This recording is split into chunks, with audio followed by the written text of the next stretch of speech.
The first drilling tests at the old Commonwealth Mine north of Orange have returned some very promising results for resource company Impact Minerals.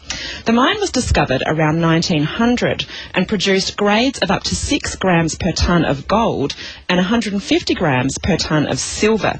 It was closed due to flooding in 1908 and Impact acquired the mine in 2013.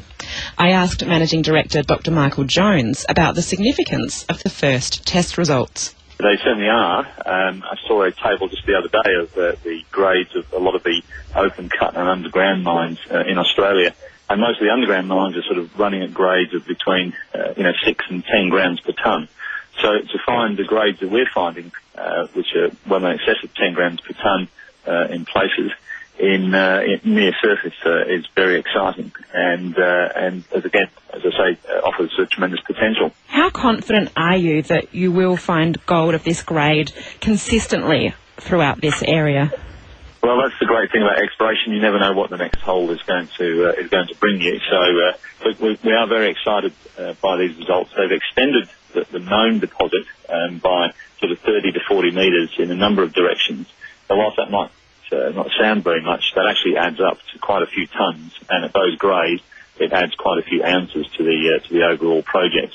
And just as importantly, the holes are still open, which means that mineralisation has not been closed off. It can still extend further at depth, and so there's a very strong case now. We need to go back and do quite an extensive drill program there. And we're not just talking gold, there's silver, there's zinc, there's lead and there's copper. Were you expecting to find these other metals in such high quantities?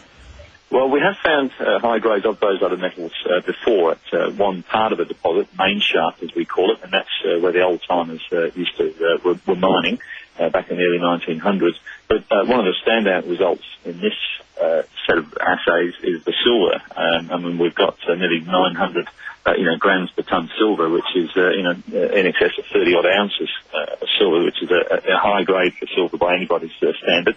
And again, very unusual in Australia. So yeah, it's basically got better in this last drill hole at main shaft. How do these findings compare to what was around when this mine was originally started back in around 1904? Yeah, well, there was a short-term production there for a few years at that time, and they were mining a gossan or weathered material, and that was running from what we understand at about 1 ounce per tonne of gold. Now, that's not uncommon in these near-surface environments back in the old days. But they soon got down underground, and they were probably mining about 8 to 10 grams gold equivalent in those days.